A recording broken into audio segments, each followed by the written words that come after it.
Happy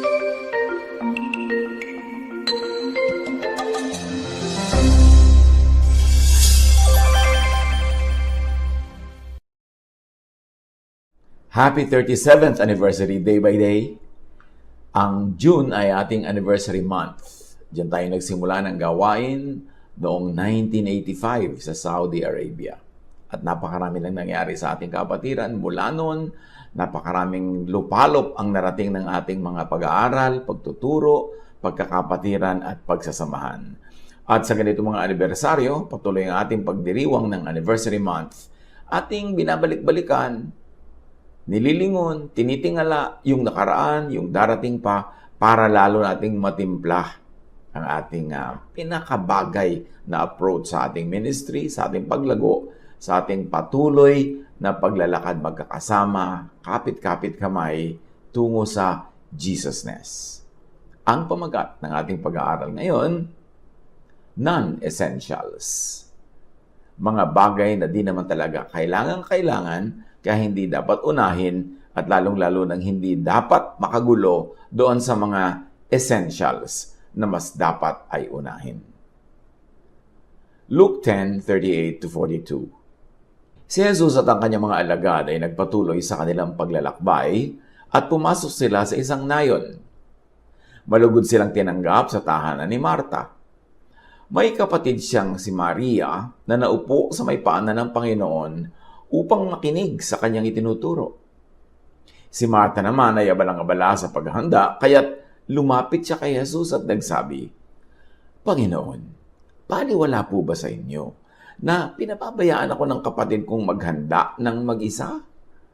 Sabihan nga po niyo siyang tulungan naman ako. Ngunit sinabi ng Panginoon sa kanya, Marta, Marta, nababalisa ka at abalang-abala sa maraming bagay, ngunit iisa lamang ang kailangan. Pinili ni Maria ang mabuti at ito'y hindi aalisin sa kanya. Ang kailangan at ang hindi naman masyadong kailangan. Essentials and non-essentials. Ating himahimayin ang napakaiksing kwentong ito, subalit napakaraming aral para sa atin sa nagsisimula ng church work, sa nagpapatuloy, sa lumalago, at sa tumatagal, laging may matututunan. Hanapan natin ng aral. Luke 10:38-39, ating balikan. Si Jesus at ang kanyang mga alagad ay nagpatuloy sa kanilang paglalakbay. So ito isang pagpapatuloy, may nasimula na, at may susunod pa, at ngayon nandun sila sa present. At pumasok sila sa isang nayon. Malugod silang tinanggap sa tahanan ni Marta. May kapatid siyang si Maria na naupo sa may paanan ng Panginoon upang makinig sa kanyang itinuturo. Kitang-kita agad na ang simula ng gawain ng Panginoong Hesus ay sambahay. Ang pinuntahan ni Hesus ay hindi ang templo, hindi ang synagogue, kundi isang tahanan, isang bahay, isang sambahay. Sapagkat si Jesus ay nagtuturo sa mga bahay-bahay at bagamat kuminsan siya ay nasa templo, nagtuturo siya sa mga portico doon, sa mga labas ng mga banal na dako, doon sa mga hagdanan, sa mga daanan, pinagtitipon-tipunan ng mga tao, higit na nagtuturo si Jesus sa mga bahay-bahay, tulad nitong kasaysayang ating kukuhanan ng aral. So pumunta siya sa bahay ni Marta at ni Maria. What was Mary focused on? Mary focused on learning Jesus' teachings. Yun ang tatawagin nating essential. Abalang-abala si Marta sa paghahanda, mga maraaring pagkain, inumin, matiduhaw, etc. etc. At si Marta naman ay buong katahimikang umupo sa paanan ng Panginoon doon sa may sala, kasama ng mga kalalakihan at mataman, taimtim, tahimik, na nakikinig ng aral. Kaya ito namang si Marta, alam na natin ang kwentong ito lagi na itong nababalik-balikan. Na-offend siya na hinahayaan siya ni Mary na magtrabaho mag-isa. Kaya sabi niya kay Jesus, pinapayagan niyo ang kapatid kong umupo dyan, kasama ng mga lalaki, makinig ng mga lesson, at bayaan na lang ako mag-isang naghahanda sa kusina. At sinabi nga sa kanya ni Jesus, mas mahalaga ang pinili ng iyong kapatid hindi ito taalisin sa kanya. So ituloy natin ang pagbabasa. Luke 10:40, but Martha was distracted by all the preparations that had to be made. Si Martha naman ay abalang-abala, in other words, naaabala sa paghahanda o ng paghahanda. What was Martha focused on? Martha focused on production work. Martha was distracted by production work.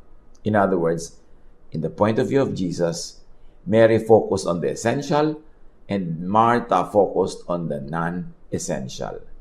Hindi ibig sabihin not important. Mahalaga naman magpakain ng bisita. Mahalaga naman mag-asikaso. But given the context na napakalimitado ng oras ni Jesus dito sa lupa para magturo, at hindi naman siya lagi nagpupunta sa bahay na yun para magturo, wonderful, golden opportunity na makinig, ang naging truly essential ay ang pakikinig. At ang lahat ng ibang gagawin na walang kinalaman sa direct na pakikinig, sa direct na pag-aaral, ay maituturing na non-essential. Hindi dahil hindi mahalaga, kundi compared to the importance of learning from the mouth of Jesus, of hearing the voice of Jesus, everything else becomes non-essential.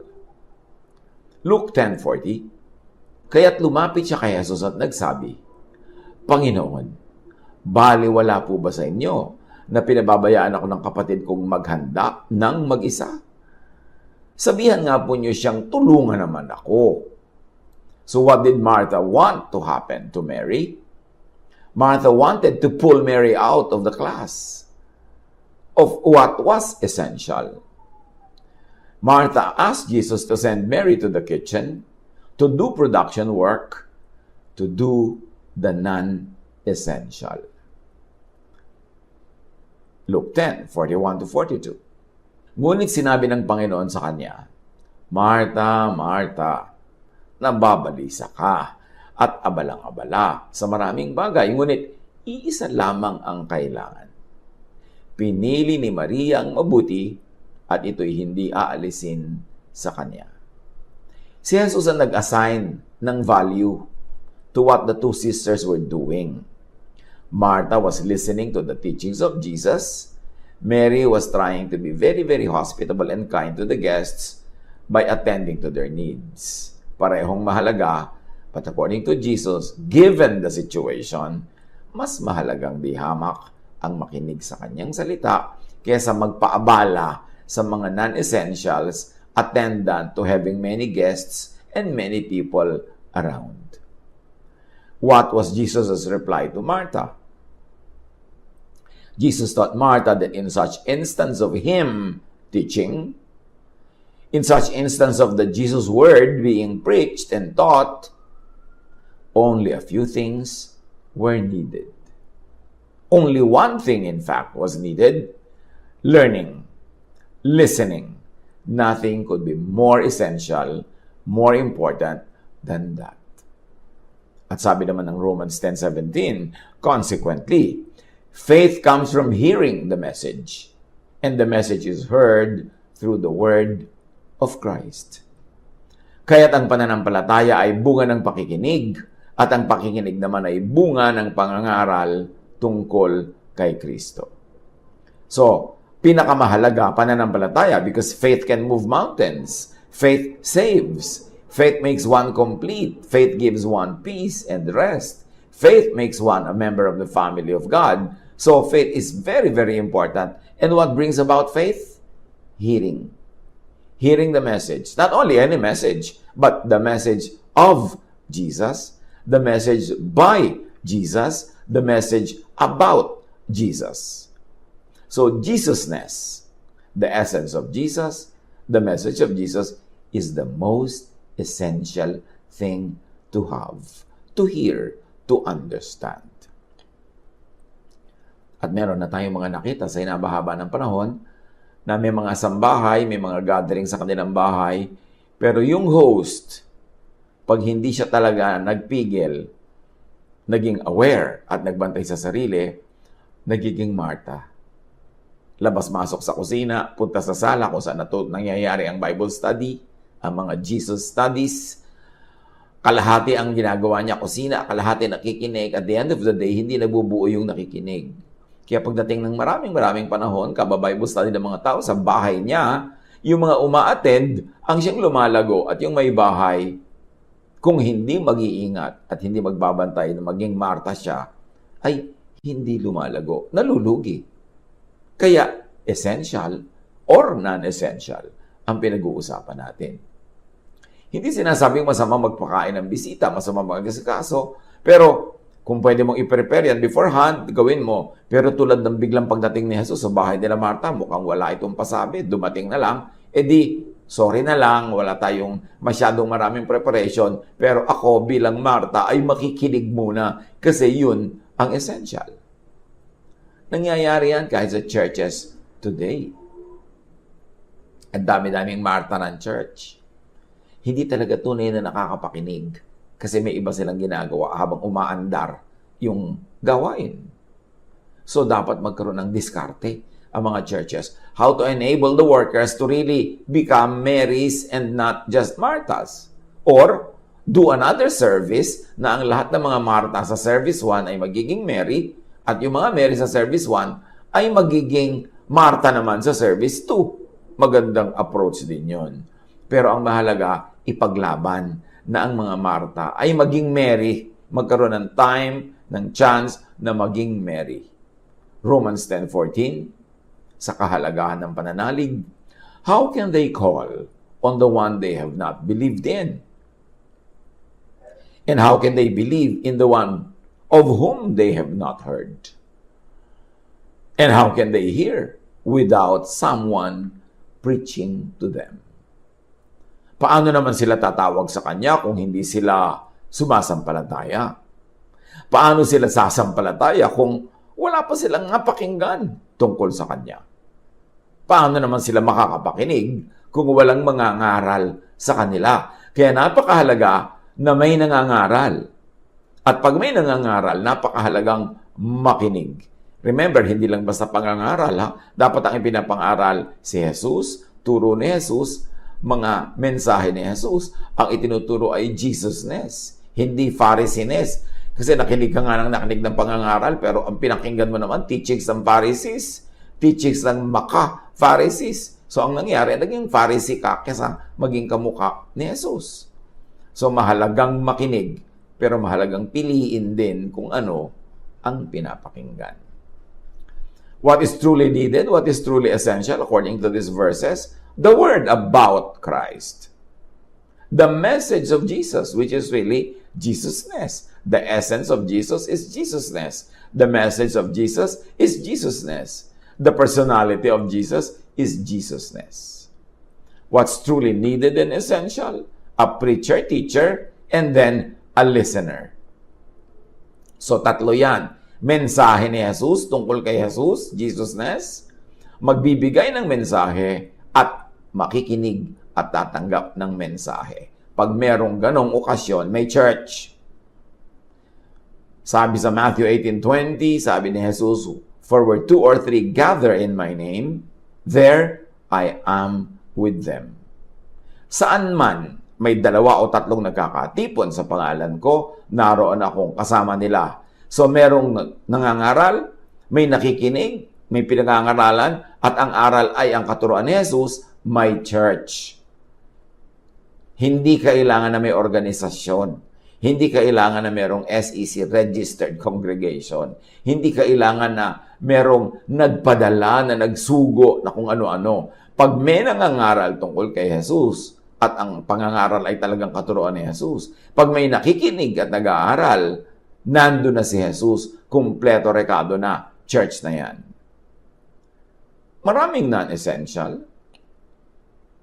Identify non-essentials. Para natin ma-appreciate ang ibig sabihin ng essential and non-essentials. Na yun palang paghahanda lang ni Martha, tinawag na ni Jesus na non-essential. Hindi talaga truly needed. I-compare natin yung church gathering inside the house of Martha and Mary. Nandun si Jesus, may mga kasamang kalalakihan, at nandun naman si Martha at Mary. May nagtuturo si Jesus, merong message, Jesusness, may nakikinig, church na yun. I-compare nyo sa mga churches throughout the last 2,000 years. I-compare natin sa mga churches ngayon, lalong-lalo sa mga mega churches, sa mga napaka-traditional, napaka-congregational, sectarian churches, na may kanya-kanyang mga liturgy, kanya-kanyang mga tradisyon, kanya-kanyang mga rituales. I-compare natin kung ano ang essential sa non-essential.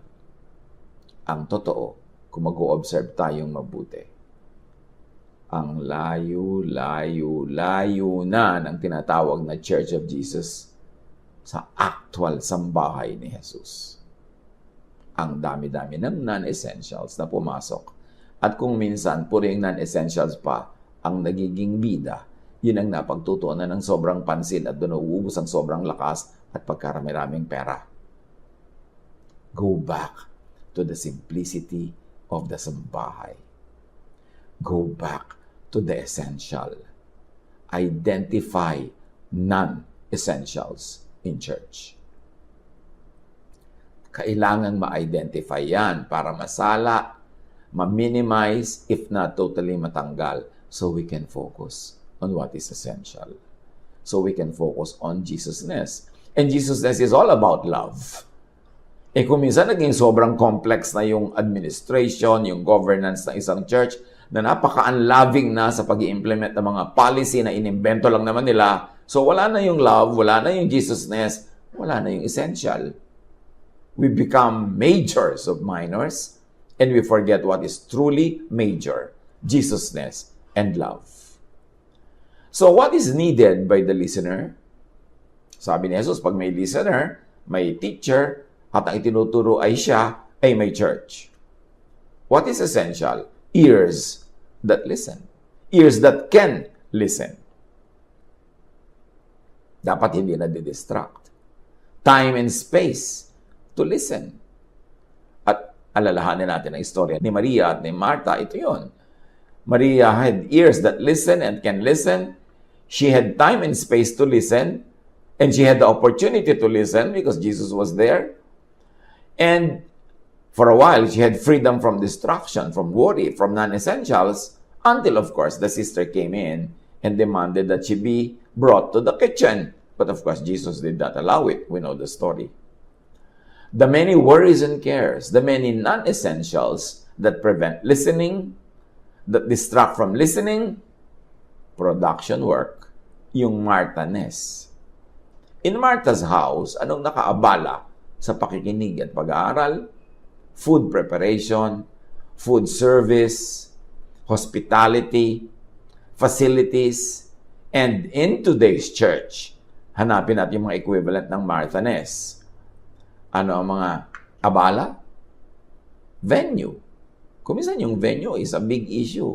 Mahirap puntahan, minsan ay mahirap na magkaroon ng meeting sa ganung lugar, maraming abala, maraming gulo. Kaya nga sa Matthew 18:20, sinabi ni Jesus at uulitin natin, yes, if 2 or 3 people are together believing in me, I am there with them.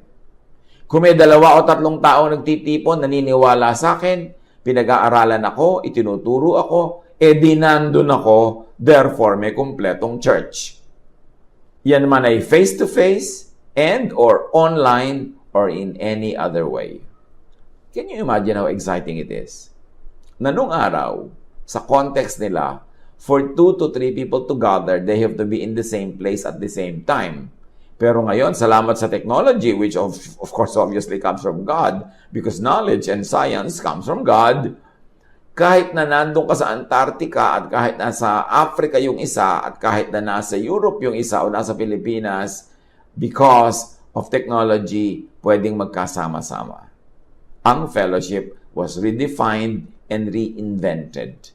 Hindi na tayo limited na lang ngayon to face-to-face, in-person togetherness because we can be together in spirit through the internet, through online fellowship, learning, and gathering. John 4:21-24. Jesus said, "The time is coming when you will not have to be in Jerusalem or on this mountain to worship the Father. When the true worshipers will worship the Father in spirit and in truth. In fact, that time is now here. And these are the kind of people the Father wants to be His worshipers. God is spirit, so the people who worship Him must worship in spirit and truth. Ano yung context? The Samaritan woman was insisting that the true place of worship was her hometown, Mount Gerizim. Samantalang ito'y kontra sa panganiniwala at sa turo ng mga Hudyo that the true place of worship was Jerusalem. So, dalawang magkakompetensyang lugar ito kung saan ang true worship, kung saan matatagpuan talaga ang Ama.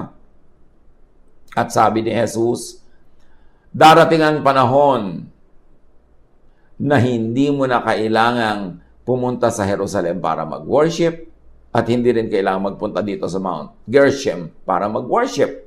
In fact, dumating na ang panahon na yon, sabi ni Jesus. And that was 2,000 years ago. Dumating na ang tunay na mga mananampalataya ay sasamba sa Ama, sa Espiritu at sa katotohanan. Siyempre, masalimutan ang tunay na kahulugan ng Espiritu at katotohanan. Pero no matter how you define it, ang ibig sabihin nun, one of the meanings of that is that yung pag-worship na magugustuhan ng Ama, na darating at in fact ay dumating na, ay hindi katulad ng traditional worship sa Jerusalem, hindi katulad ng traditional worship sa Mount Gerizim or anywhere else. Ito'y kakaibang worship, kaya tinawag niyang in spirit and in truth. And we find a glimpse into the meaning of worship in spirit and truth as helped by technology now, that we can worship in spirit, in truth, even though we are at different places, at different time zones, through the internet, through online fellowship, gathering, worship, and study. Transcendent, hindi limited to time and place. Kaya pwede mong matawag na very spiritual kasi very transcendent. We are not limiting the meaning of spirit and truth to that. But we are saying this could be one of the most fascinating meanings of worshiping in spirit and truth. Worshiping online. Fellowshipping online together with people in many different time zones, in many different areas, all worshiping the same God. So, not on Mount Gerizim, not in Jerusalem. Yun ang ibig sabihin ng worshiping in spirit and truth. Ibig sabihin, not necessarily in traditional places, not necessarily in temples, in church buildings, not necessarily in traditional ways, in traditional systems. Kakaiba, lampas sa mga limitasyon na isinet ng tradition. Worshiping anywhere, everywhere, in spirit, in transcendent ways. What were the many worries and cares, non-essentials that prevent listening, that distract from listening? As we have said, production work. In Martha's house, it was food preparation and service, hospitality, facilities, and in today's church, one is venue. Kasama na dyan ang equipment and instruments. Para bang hindi na makaka-worship kung walang magandang organ, walang magandang piano, walang mga instruments? Hindi ba talaga pwedeng a cappella? Hindi ba pwedeng sumabay sa recorded na tugtog? Napakaraming naging mga non-essentials or napakaraming non-essentials na naituring na parang essential.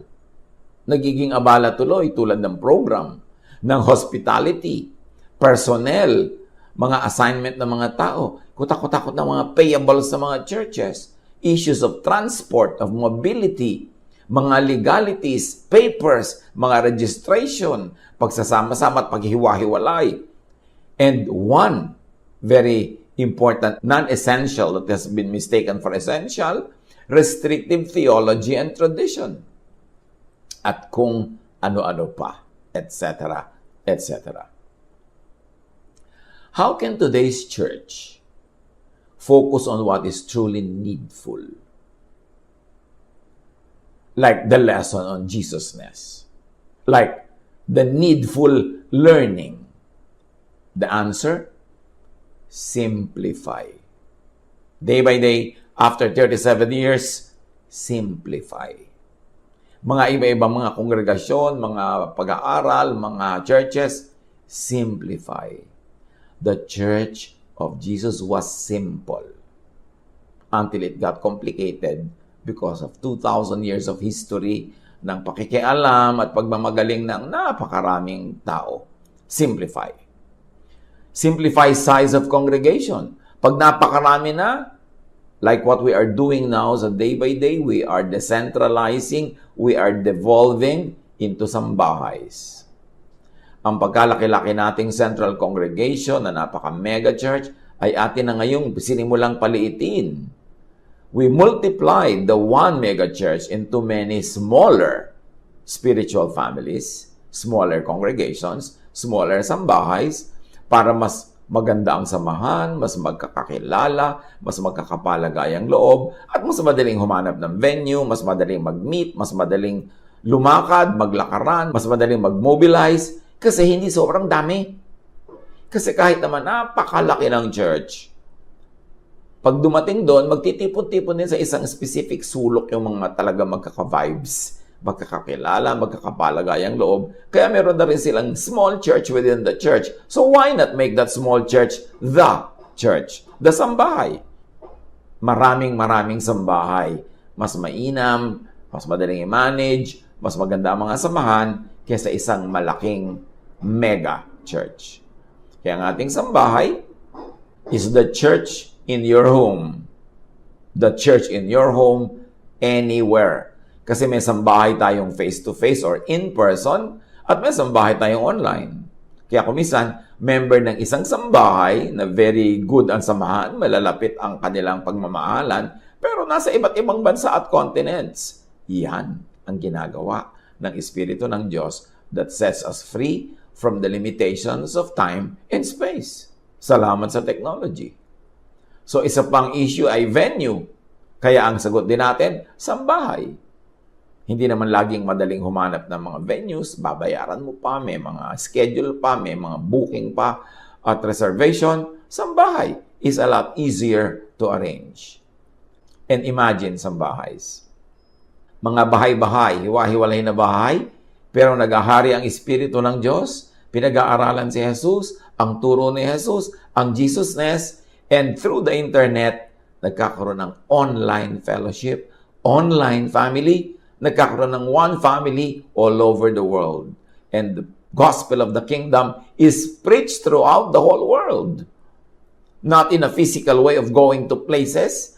Masyadong matagal yun at mahirap. But now, online. Global ang naaabot ng online fellowship, ng online sambahay. Kailangan lang pag-aralan ng lahat at magpundat ng kailangan para makapag-online at huwag itong i-resist. Ano pa ang mga issues ng mga churches na hindi naman dapat issue? Equipment and instruments, program, liturgy, paano gagawin ang liturgy, nag-aaway-away pa yung iba kung anong mauuna, mabilis na kanta o mabagal, o dapat walang mabagal o mabilis lang lahat. Hospitality, the issue of dealing with guests and with each other. Personnel, sinong gagawa nito, sinong magtuturo, sinong tutugtog. And then, of course, payables. Pag naging very complex ang pag-andar ng isang church, dumadami ang payable. The answer is minimize all of this. Minimize transport and mobility issues. Ilapit sa homes. Ang gawain, gawin sa homes. Sa sambahay, ang gawain. At gawin itong online para ang mga gusto nating marating, mga nakatira sa malalayong villages, sa mga malalayong bansa, nag-iisang Pilipino doon, sa isang village doon sa Norway, o kaya ay nag-iisa siya sa kanyang flat sa New York, kung ano man yan, nagkakatipon-tipon tayo online. Kaya kung i-imagine na natin, mabivisualize, karami-rami nating nasa hiwa-hiwalay na lugar pero nagkakaisa, nagkakatipon online sa pamamagitan ng sambahay.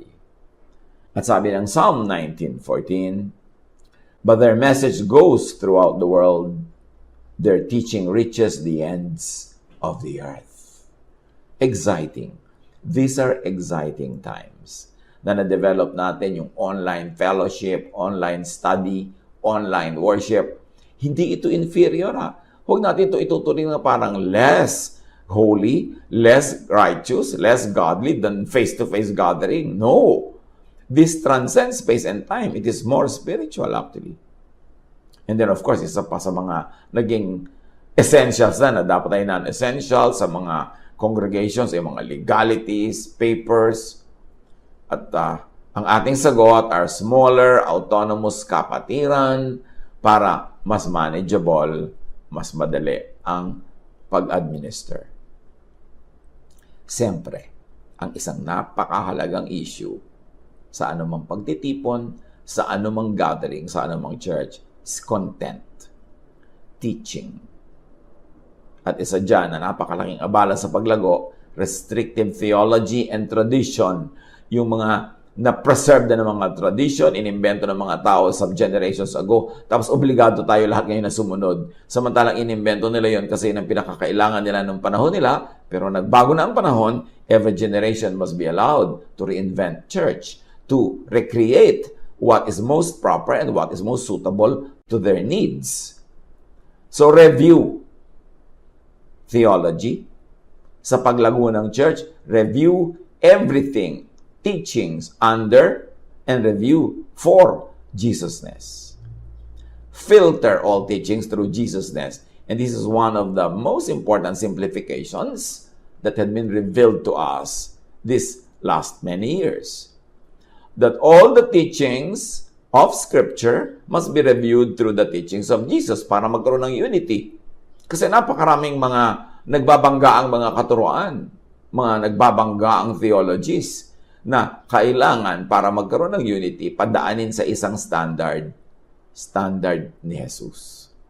Si Jesus man maraming katuruan, matatandang katuruan na in-update, dinelete, tinanggal na niya, in-expire na niya, or in-improve niya. So dapat ang lahat padaanin kay Jesus. At yan ang ginagawa natin these past years sa day by day. We have devised this concept of the Jesus filter. Ano yun? Kasi ang Jewish law, ang law of ancient Israel, could be classified into three major types of laws. One is moral law.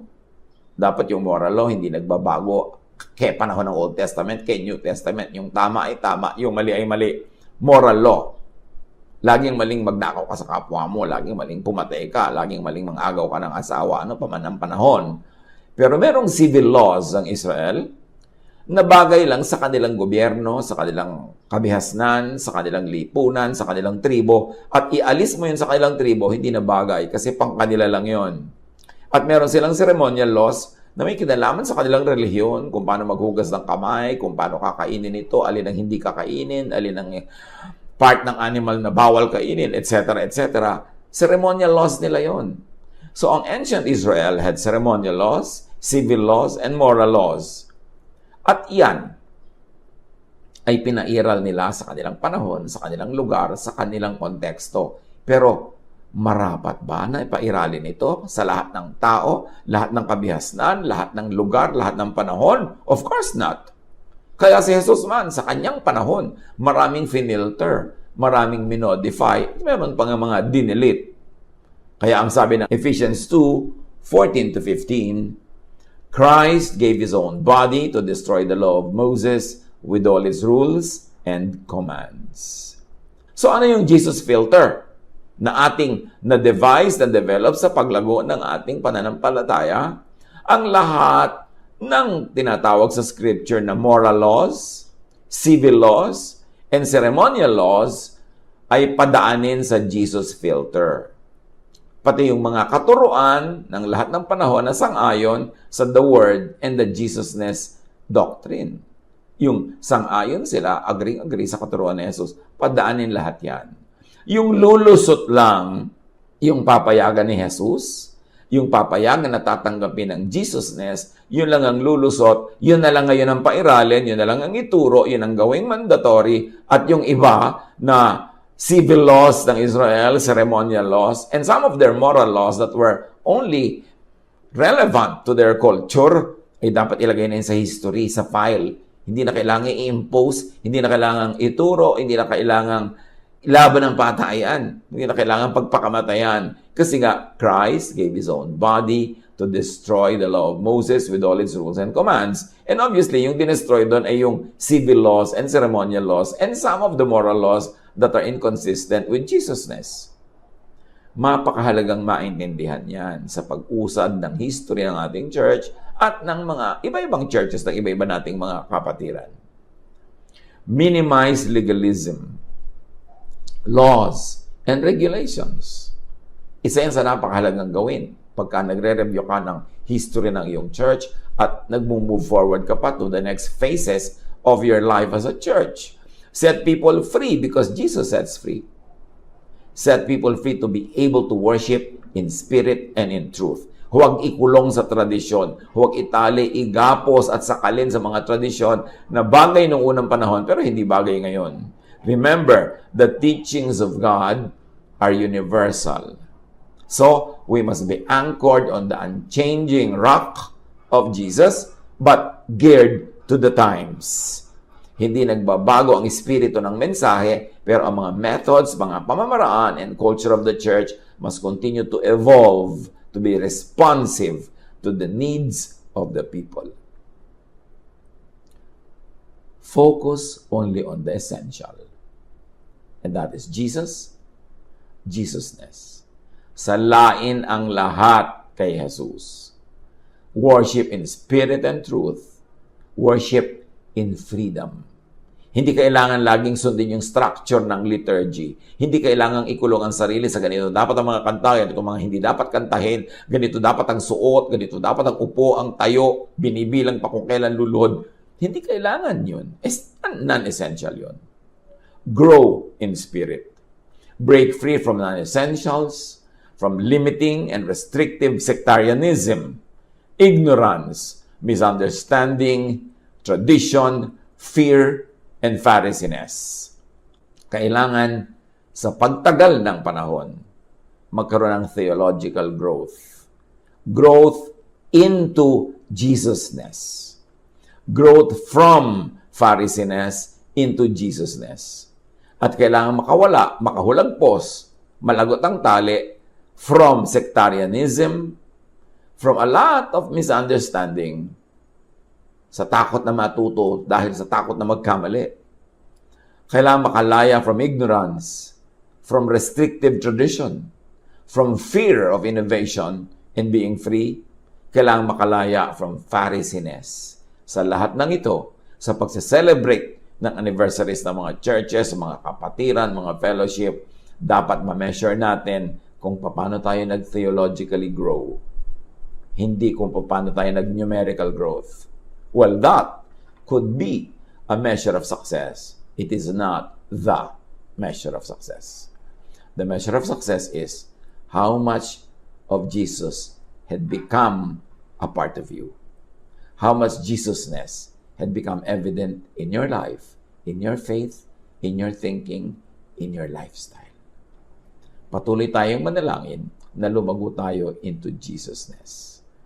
Na matanggal, makilala natin, mahawi, masala yung non-essential, yung Pharisiness, at ang matira, yung essential, yung Jesusness. God bless us all. Bless us with your wisdom, enlighten our minds, lead us unto greater knowledge of you, and unto a fruitful, righteous life. Be our speaker. Use your servant only as your instrument, and let your voice be heard by all. We reject and rebuke all work of evil in our hearts and in our midst, and welcome only the presence and work of the Holy Spirit. Father, we ask you, in the name of your Son, Jesus. Matthew 25:31 to 32. When the Son of Man comes in his glory, all the nations will be gathered before him, and he will separate the people from one another, as a shepherd separates the sheep from the goats. So there's an allusion to judgment and to classification. Na pagdating daw ng panahon ay paghahatiin ng Diyos ang mga tao sa dalawang uri, na para bagang isang pastol na hinahati at pinaghihiwalay ang mga tupa at mga kambing. Matthew 25:33, he will put the sheep on his right and the goats on his left. So here there is a position, a place of favor, and disfavor, according to the division, the classification that is made. Matthew 25:34. Then the king will say to those on his right, "Come, you who are blessed by my Father, take your inheritance, the kingdom prepared for you since the creation of the world. I needed clothes, and you clothed me." So Matthew 25:36 gives us the reason for the reward, for the eternal life, for the happiness in the presence of God. I needed clothes, and you clothed me. Matthew 25:37-39. Then the righteous will answer him, "Lord, when did we see you needing clothes and clothe you?" So the people who are receiving this reward apparently have no remembrance of such act that merited the reward. Wala silang maggunita na ginawa nila na bihisan ang hubad na si Jesus. Verse 40, the king will reply, "I tell you, whatever you did for one of the least of these brothers and sisters of mine, you did for me." And this is mostly what the ministry of the Lord Jesus has been about: substitution. He takes our place of sin and gives us his place of holiness. He takes our condemnation and gives us a place of justification. He takes our cross and he gives us his kingdom. And now, he takes the nakedness of many people and count it as his own debt when people clothe the naked ones. Sinasabi niya, pagka yung binihisan mo itong mga maliliit na mga taong ito, mga walang pangalan, walang kapangyarihan, ay aking ituturing na ako ang iyong binibihisan. Kaya pala walang matandaan yung mga tao na binihisan nila si Jesus, kasi hindi naman talaga si Jesus yung binihisan nila. Pero sino mang tao, kapwa-tao na hubad at binibihisan nila, itinuturing ng langit na si Jesus ang ginagawa ng mabuti, kaya siya ang gaganti at magbibigay ng gantimpala. Those who clothe the naked, clothe Jesus. That is the logic. Those who clothe the naked inherit the kingdom of God. So clothing the naked, which means clothing Jesus, means inheriting the kingdom of God. And those who clothe the naked enjoy God's reign in their lives. Remember the kingdom of God out there in eternity, in the next life, and the kingdom of God in our hearts right here and right now. Both of them will be enjoyed by people who clothe the naked. Many people will count this and equate this with what many count as salvation, to inherit the kingdom of God, to enjoy God's reign here in their lives. Thy kingdom come, thy will be done on earth, in my heart, as it is in heaven. It is a very simple theology. The theology of Jesus is very simple.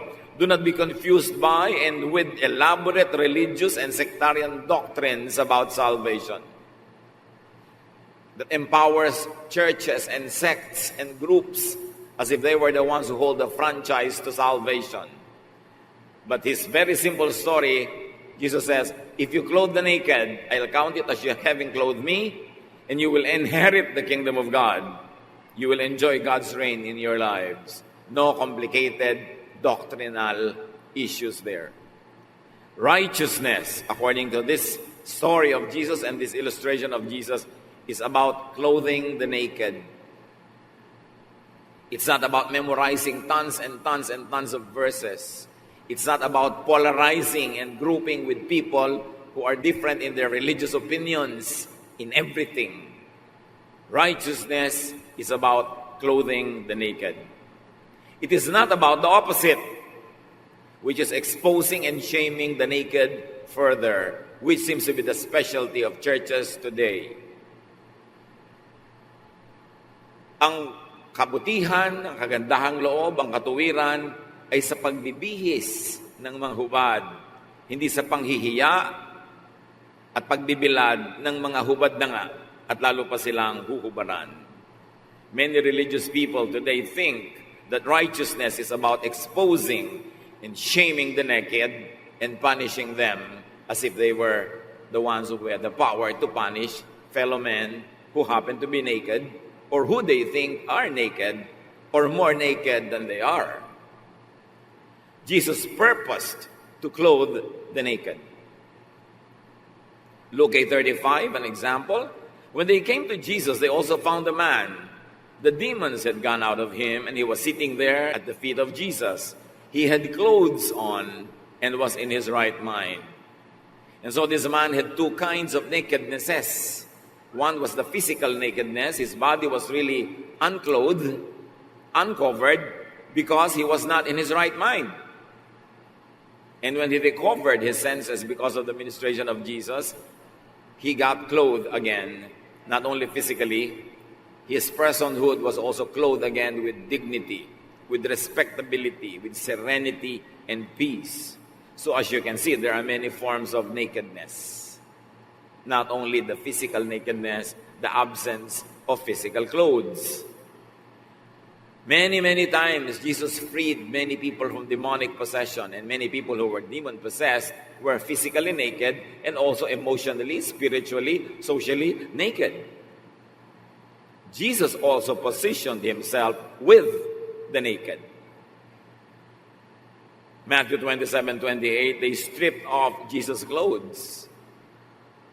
Si Jesus man, hindi lang siya nagtatakip ng pagkahubad ng mga tao, siya man ay pumayag na mahubdan, sapagkat inihanay niya ang kanyang sarili sa mga hubad. Pagkakahubad na nakakahiya, inconvenient, uncomfortable, but Jesus himself experienced being naked. He was friends of 6 tax collectors and sinners who, as far as the Pharisees were concerned, were always naked. Yung mga religious people, ang tingin nila sa mga hindi relihiyosong tulad nila or ang tingin nila sa mga makasalanan ay hubad. Kaya lalo pa nila ipinapahiya, lalo nilang pinahihirapan, pinarurusahan. Pero si Jesus was called a friend of sinners and tax collectors. And in a manner of speaking, he positioned himself with the naked. What nakedness are we talking about? We should note that Jesus' stories are also metaphors and symbols. So who are naked? Paano yan kung walang hubad na taong physically walang damit na damitan mo, hindi ka mag-i-inherit ng kingdom of God? Ganun ba yon?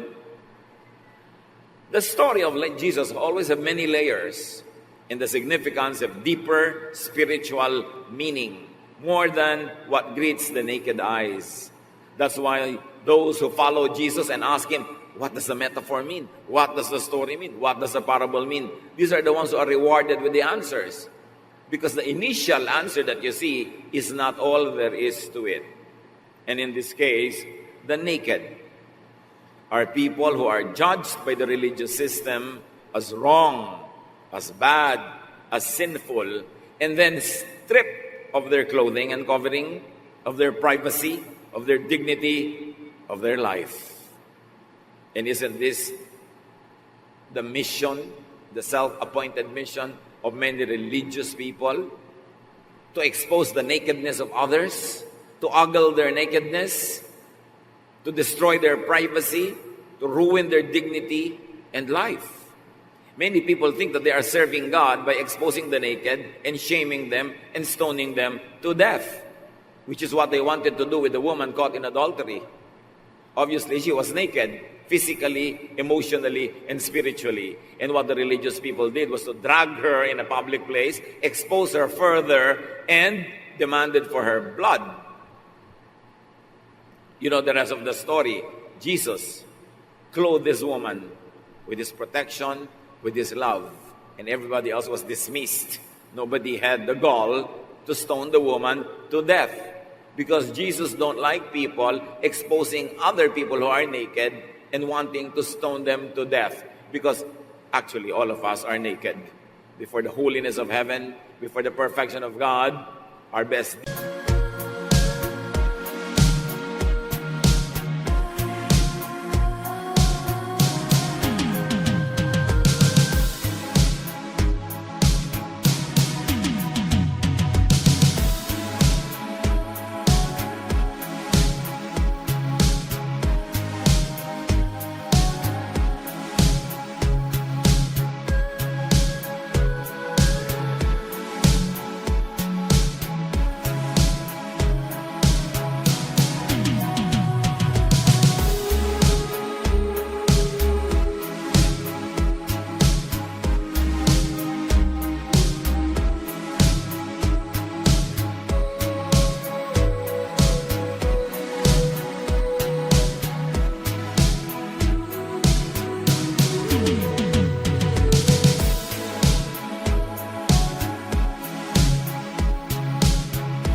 deeds are just like filthy rags, and nobody can stand the scrutiny and the test that we ourselves apply on others.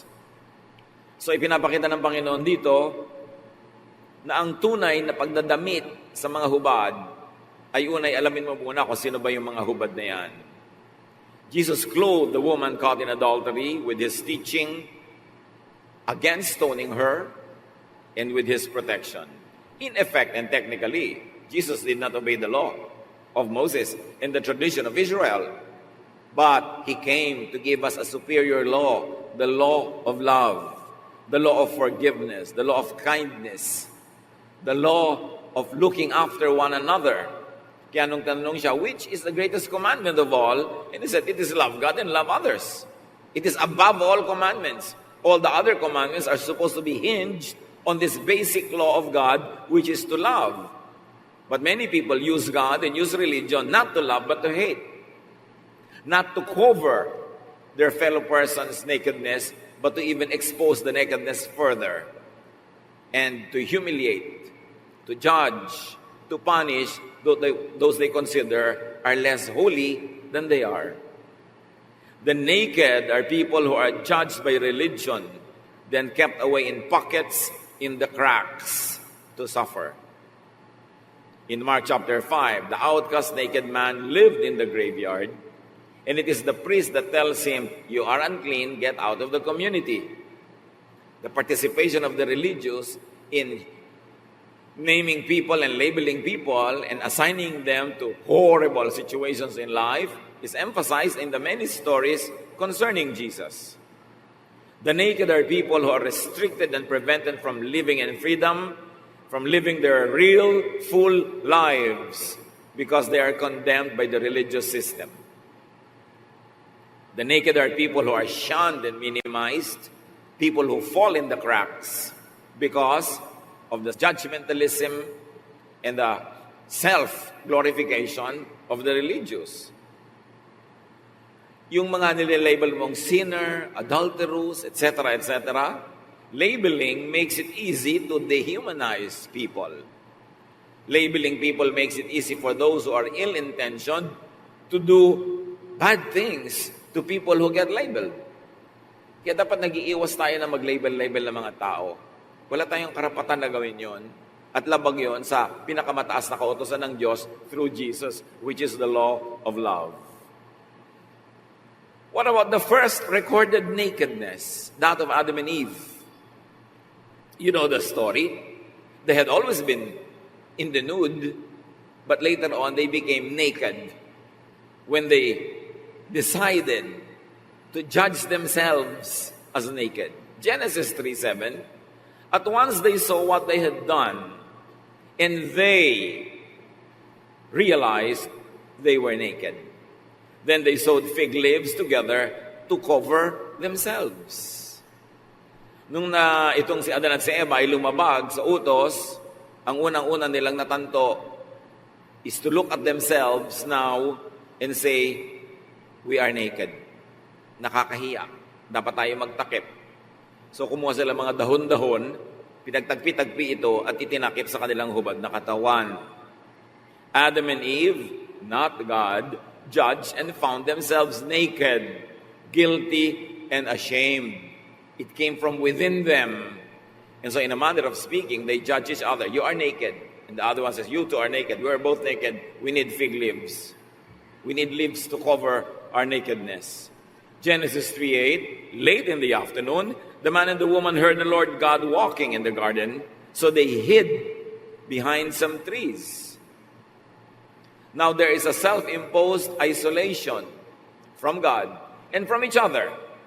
Mula nung nagdamit sila, nagkaroon na ng takip ang isa't isa, hindi na sila parang masyadong united. Nagkaroon na ng dingding na pagitan sila. At ngayon, puno naman ang naging dingding na pagitan nila at sa Diyos. Nung makita nila na ang Diyos ay dumarating, nagtago sila, nagkubli sa likod ng mga puno. Adam and Eve judged and found themselves needy of cover. First leaves, and now a hiding place. Trees. Adam and Eve found themselves hiding, distant from God and from each other. Nagsisisihan na sila ngayon kung sinong talagang may kasalanan.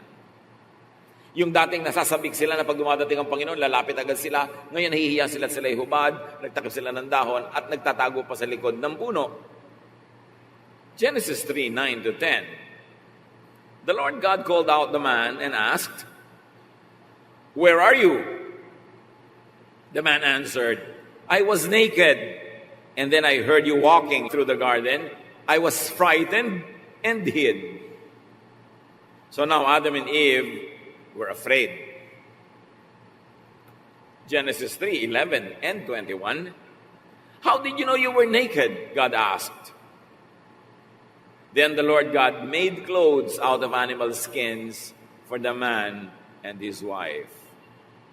So, ang unang ginawa ng Panginoon, ng Ama, ay binihisan itong mga hubad na ito, tinakpan ang kanilang hubad, binihisa sila ng balat ng hayop, which necessitated the killing of an animal, at least one, to get the skin. Because how can you skin an animal when if the animal is alive? Which is really a metaphor for blood. When God covered Adam and Eve with animal skins, He was really covering them with blood. A blood that would echo through the ages and later on be realized to be representative of the blood of that final sacrifice, the great sacrifice, the Lord Jesus Himself.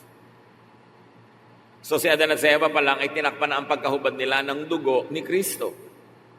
Na nung una ay dugo ng hayop, at matagal na panahon na puro dugo ng hayop ang ginagamit, pero yun pala ay pahimakas lang yun. Clue, it was only a symbolism for the real sacrificial blood that would cover the nakedness of humanity, and this is the blood of Jesus. Of course, in time, God sent Jesus to cover man's nakedness and sin with His own blood. 1 John 1:7, the blood of His Son Jesus washes all our sins away. So, if you are in the Lord, all your sins have been washed away by the perfect blood of Jesus Christ. No one has the right to call you naked. No one has the right to expose you any further and to make you suffer and to stone you and to judge you and to make your life miserable because they think they are better clothed than you. Because all people who are in the Lord are just equally covered by the blood of Jesus. Walang sino mang mananampalataya o kapwa mananampalataya ang may karapatang manghusga sa iyo kung nasa Panginoon ka na. Kasalanan mo noon, ngayon at bukas, nalinis na ni Jesus, at yan ay natakpan na ng kanyang perfect sacrifice. Wala nang may karapatang mangusig pa sa iyo. Ngayon, kung nagkakaroon ka ng mga pagkukulang, pagkakasala every now and then, which is expected, kaya sinabi, if we sin, He is faithful and just and will forgive us our sins. When we confess our sins to Him, so we get restored. It is your fellowship with God that gets restored, not your salvation, not the cover that is perfect, because the blood and sacrifice of Jesus are both perfect. So God sent Jesus to be man's covering and hiding place. Adam and Eve got coverings of leaves and a hiding place behind trees. But those are only symbolic. A real, permanent, perfect hiding place is the love of God through Jesus. 1 Peter 1:19, you were rescued by the precious blood of Christ, that spotless and innocent lamb. The animal offering, it could have been lambs that were butchered to clothe Adam and Eve. And then later on, Jesus would be called the Lamb of God, the real sacrifice, the perfect sacrifice, the perfect covering. God sent Jesus to be man's covering and hiding place.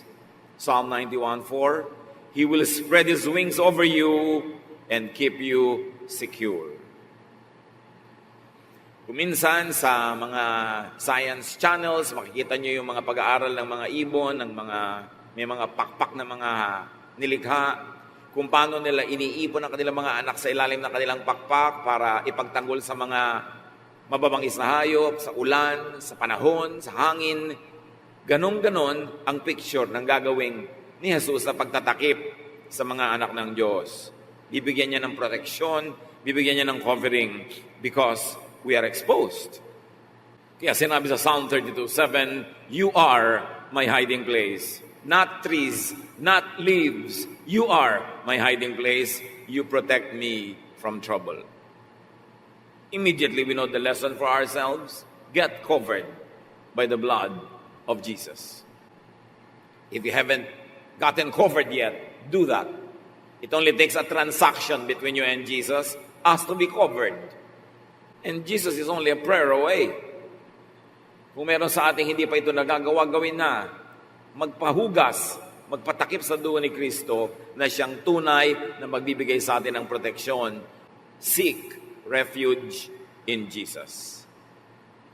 And if you are a religious or a church person, do not needlessly expose and submit your nakedness to modern-day Pharisees.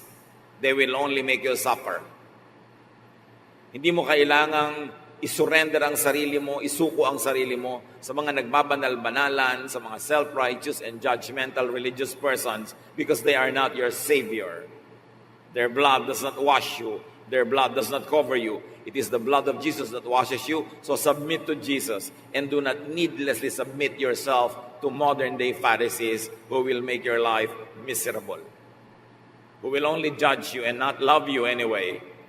Bakit may mga taong tinitiis nila na sila ay binubuli? You know, today there are many church bullies. They impose their holiness on others. They impose their taste on others. And they judge others who they consider to be beneath their level of holiness. Do not submit yourselves to them. You are free in Jesus. Jesus is your Savior and you're accountable to God. Marami kasing nang-aapi meron lang posisyon sa church. O sa palagay niya, mas banal siya, mas marami siyang na-memorya mga verses. Akala mo na siya amo ng iba, nanghuhusga ng iba, walang ginawa, rebuke. Ang libangan nila, ang opisyon nila, mang-rebuke. Ang itinuturo sa atin ni Jesus is to love people. God sent Jesus to restore people's honor and dignity in Jesus.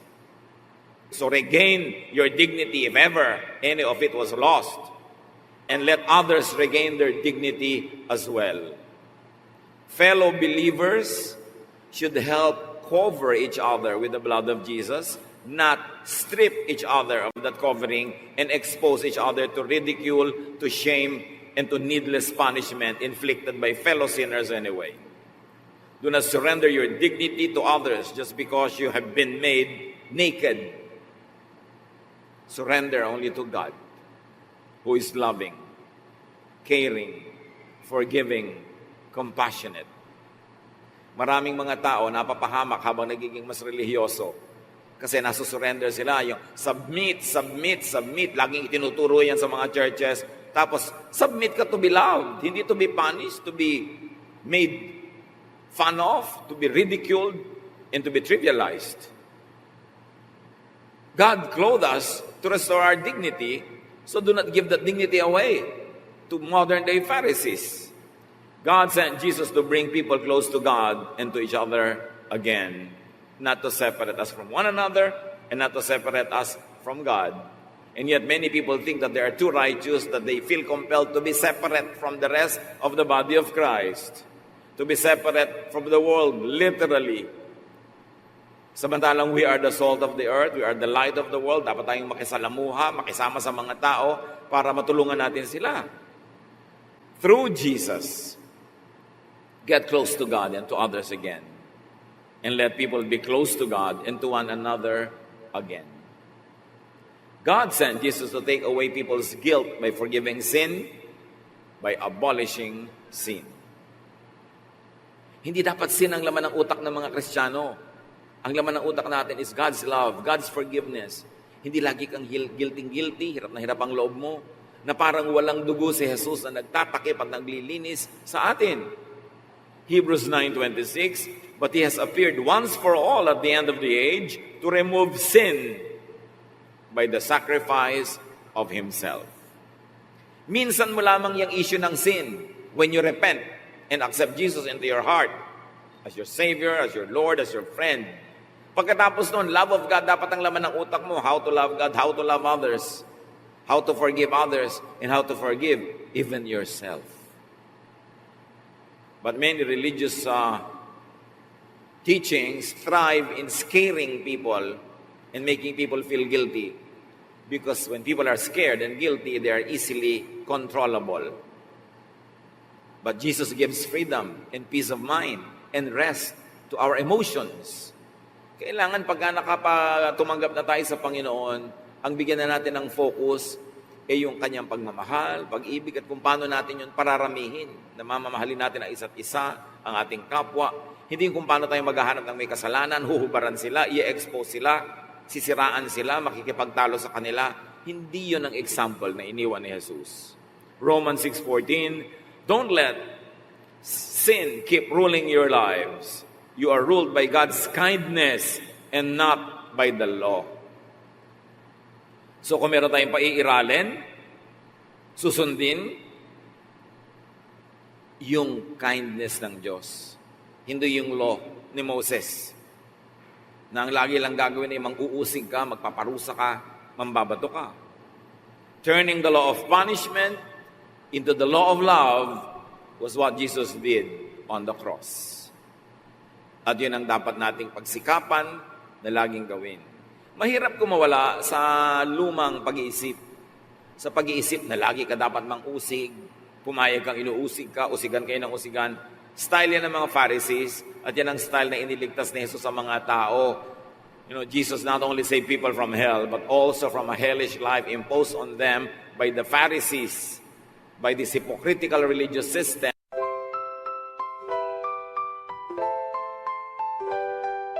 Lakefront breeze whispers your name. City lights dancing in neon flame. Heartbeats quick in a sweet refrain. Your laugh cuts through the summer rain. Electric dreams in your eyes so bright. Bassist grooves with all his might. Holding hands beneath the Willis Towers light. This windy city feels just right. The Navy Pier Ferris wheel spins above as the music takes control, whispers of love. Oh darling, this magic won't fade.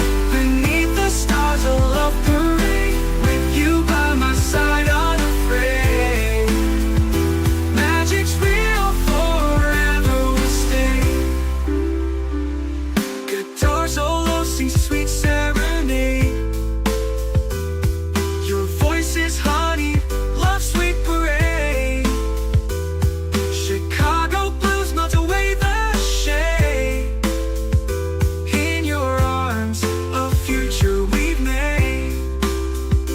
Drums are beating a rhythm so true. Never want this night to end, just me and you. 80s synth keeps the feeling new. Chicago magic forever will pursue. Oh darling, this magic won't fade. Beneath the stars a love parade. With you by my side unafraid. Magic's real, forever will stay. The doggone night, a memory to hold. A love story forever told. In this magical city, our hearts unfold. Chicago night forever will hold.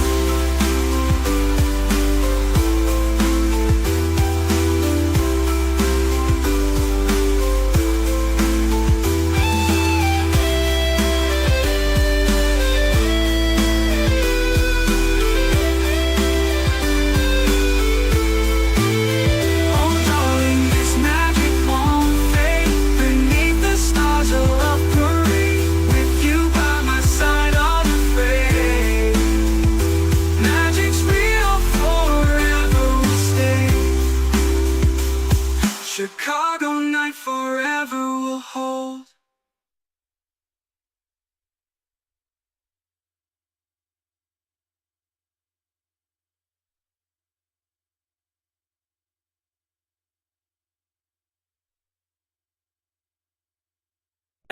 that had always been wanting to punish and punish and punish people. In Jesus, believers, people of God, be free from guilt feelings. If you had already repented, taken the refuge, covered by the blood of Jesus, He is your hiding place, be free from guilt feelings. And let others be free from guilt feelings as well. Don't make it your ministry to make people feel guilty all the time. Pero iba, anong ministry mo? Mang-rebuke po, yan po ang ministry ko. Dapat, yung isang rebuke, balanced by 9 love. Kung nakaka-9 ka na ng love, doon ka palang mag-1 rebuke, hindi yung 10 rebukes ang ministry mo. Ano ka? Messenger of Satan. Taga-pagpagilty. Samantalang ang gusto ni Jesus, mapahinga yung ating kalooban. And do not use and misuse Jesus to inflict guilt feelings. Marami mga tao, inaabuso nila ang pangalan ng Diyos, ginagamit para magpahirap ng loob ng kapwa. Jesus associated, remember, and positioned Himself with the naked. Our response to the will of the Father, to the ministry of Jesus, should be to clothe the naked, clothe the sinner with the blood and love of Jesus, with forgiveness, understanding, and compassion. When you find a person who might be called a sinner, that person is naked. And when you clothe that person with the teachings of Jesus, with the forgiveness of God through Jesus, with the love and compassion and restoration of Jesus, you are clothing the naked. You inherit the kingdom of God. You are rewarded by God because you are doing the work of Jesus, covering the naked. And this is where you go beyond the physical nakedness, but you go to the emotional, spiritual nakedness of people. Pag kami mga taong napapahamak na at napapariwara at dinala mo ng liwanag ng pag-ibig ng Diyos, napatawad, nagkaroon ng pag-asa, nabuhay na muli ang loob, you are clothing the naked.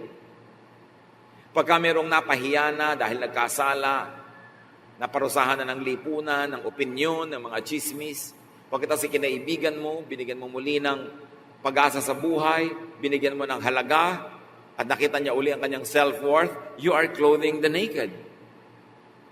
Pagka mayroong mga nagkasala, nagkamali at binibigyan mo ng pagkakataong magbagong buhay, bumangon, magkaroon muli ng katuturan, you are clothing the naked. And Jesus said, when you clothe these types of people, the least of them, I will count it as you doing me a favor, as clothing me, and I'm going to give you the reward of eternal life, the reward of bliss, the reward of happiness with the Father in heaven. Magandang halukayin ng mga kahulugan ang pinagsasasabi ni Jesus. Dahil para siyang sapin-sapin na kakanin, maraming layers of meaning. At habang lumalalim ang iyong paghuhukay, mas nauunawa mo, ano nga ba talaga ang katuruan ni Jesus? Romans 5:1, therefore, since we have been justified through faith, we have peace with God through our Lord Jesus Christ. So, when there are people who are guilty, who feel bad about themselves, who are bothered, who are vexed, stressed, who are depressed, and you're able to give them the love of Jesus, restore them to their sanity, and restore the balance in their lives, you actually cover their nakedness. You set people free from nakedness, from hiding from God, from people, from their own selves. And then they find rest again. You are clothing the naked. And God blesses those who clothe, who care about, and who free poor victims of nakedness. The church of the Lord should set people free. Should not be another, nor the biggest accuser. Because when you accuse people, you strip them naked. You don't clothe them. Pag hinuhusgahan natin, nililitis ang tao sa kanyang mga kasalanan, pinag-uusapan, ipinapahiya, hinuhubaran natin sila, hindi natin sila binibihisan, nababaligtad sa gusto ni Jesus ang ginagawa. At hindi ba mga relihiyoso ang mahilig maghubad sa kapwa, magbisto sa kapwa, magmanman, magmasid, mag-uusapan, magchismis, at maghusga? Hindi yan gawa ni Jesus, gawa yan ni Satanas. Because it is Satan who accuses. It is Jesus who justifies. Don't find yourself on the accuser's side. Always position yourself on the side of Jesus, who justifies, who forgives, who covers people's nakedness. And Jesus wants people to rest and to be at peace. How can you be restful and at peace when you are naked, running about, being ogled by people, being ridiculed, being humiliated? And so Jesus wants people to rest and be at peace through forgiveness, through acceptance, and through love. The central ministry of Jesus is in Matthew 11:28-30. If you are tired from carrying heavy burdens, come to me and I'll give you rest. And isn't that what all of us need? Rest from guilt, rest from accusation, rest from prying eyes, rest from people who want to stone us to death. Jesus says, come to me, not to them. Come to me and I'll give you rest. Take the yoke I give you, not what they give you. You will only get more tired. Put it on your shoulders and learn from me, not from them, not from those Pharisees who will only oppress you. Learn from me. I am gentle and humble. They are not. And you will find rest, not vexation. This yoke is easy to bear, not heavy, and this burden is light. Sino ang aayaw nun? Yun ang gusto ni Jesus para sa ating lahat, mapahinga. Lahat naman kasi tayo may pagkahubad, may kasalanan, may kulang. Kaya ang ibinibigay ng Ama, pagpapatawad para tayo matahimik. Pagkatapos nating matanggap ng pagpapatawad ng Ama, wala tayong gagawin kundi mangusig ng kapwa. Yung ba ang pagtanaw ng utang na loob sa Ama? Hindi ba merong kwento si Jesus na matapos patawarin itong isang alipin ng malaking utang, siningil niya ng yung maliit na utang ng kapwa niya alipin? So ganun din tayo, pinapatawad ng Diyos, dapat din tayo magpatawad sa kapwa. Hindi ka maghahanap ng kahubaran para mo ma-expose at mapag-usapan. At pag nakakita ka ng kahubaran, ay takpan mo pa. Yun ang trabaho mo, to clothe the naked. Do not strip people. Do not shame the naked because you think you are better or you are clothed by your own goodness. And as we have said earlier, you are a child of God. You have a birthright to dignity, to honor, to self-respect. Do not let people strip you. Do not let people judge and expose your nakedness. And do not let people stone you for your nakedness. Because they too, they have their own types of nakedness. Do not needlessly submit yourself to man-made religious and social courts. There's only one court, and that court is in heaven, and the judge is God. And as the last time we looked, Jesus is not yet a judge, but still a Savior. So yung pagliligtas ni Jesus ang ating bigyan ng diin, hindi yung panghusga. Free yourself from the judgment and control of Pharisees, whoever those Pharisees are in your life. Proverbs 6:5, save yourself, just as a deer or a bird tries to escape from a hunter. Huwag kang pakulong, huwag kang pahawak, huwag kang patali. God wants you free.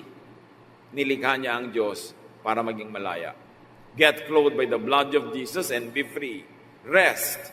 Find your worth. Find your peace. And let your fellow man or fellow woman find their own worth as well.